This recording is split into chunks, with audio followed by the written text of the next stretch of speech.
How's it going, ladies and genitals? Hope you're well. It's been a little while since I've done anything. I've done nothing at all.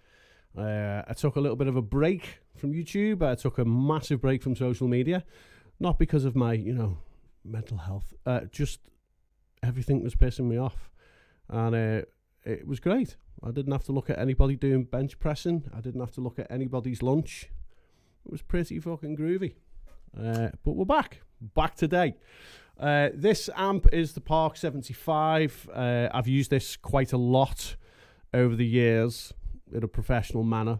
It's very, very good. I have split the amp and cab again and worked some bits and bobs, some magic and whatever. It's a pretty good gig patch, to be fair. I haven't gigged it yet. I've put it through the Line 6 2x12 power cab, and it sounds pretty awesome.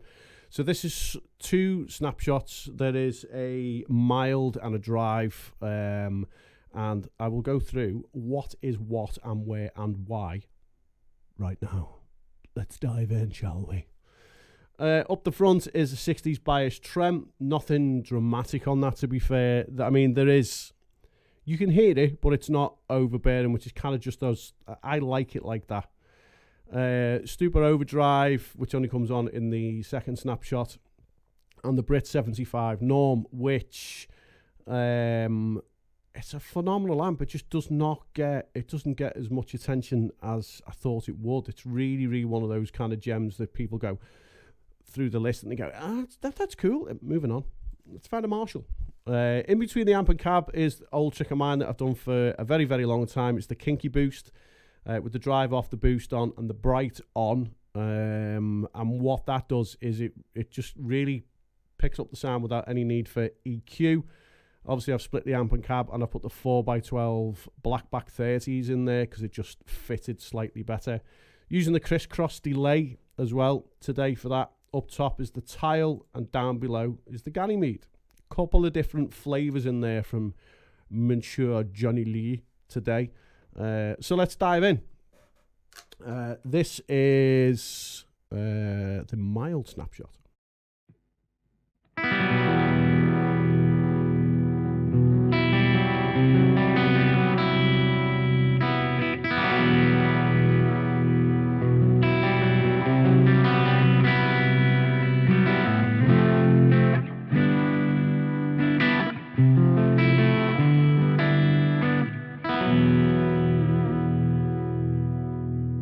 So like I say, that 60s trem isn't really overbearing. It's just really nice. It just gives it a little something, something.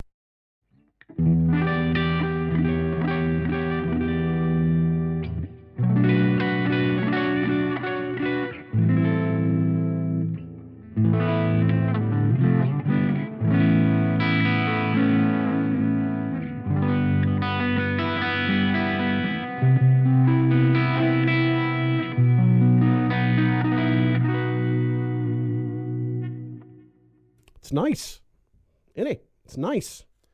The next one's called Drive. Obviously, the trem goes off. There's no need for it to be there for that. The Super Overdrive comes on and kicks the amp square in the ball sack. The drive comes up on the amp as well. I've lowered the sag just a little bit to about 3, turned the hum and the ripple off, slightly moved the bias. Nothing dramatic. Kinky Boost is still on. Up comes the amount of delay, and everything else kind of stays the same. Nothing happens with the reverb, which then gives us, an all-round screaming lead patch. Sounds like this.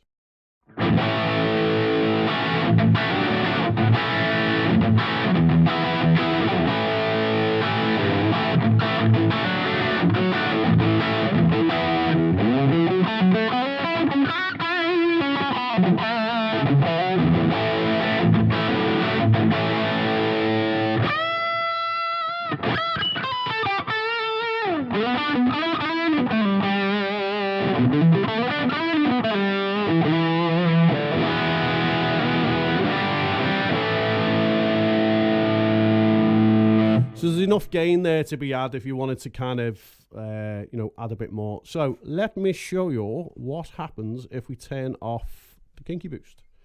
So I'll just flick between the two. We'll turn it off. first, and then if you watch the screen, you'll see it flicking back on.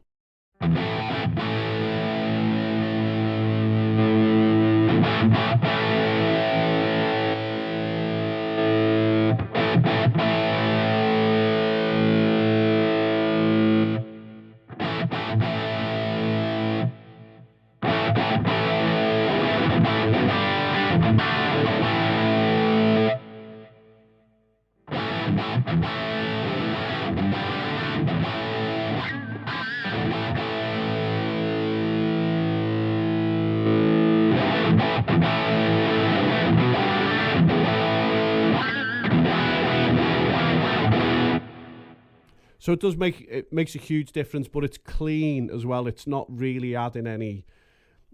I mean, it is adding some kind of tonal flavour, but it's not adding any distortion or whatever, because sometimes in the past when I've done this, people have gone, why are you putting the overdrive block and the distortion block in between the amp and the cap? And in my experience of being a sound guy for 77,000 years.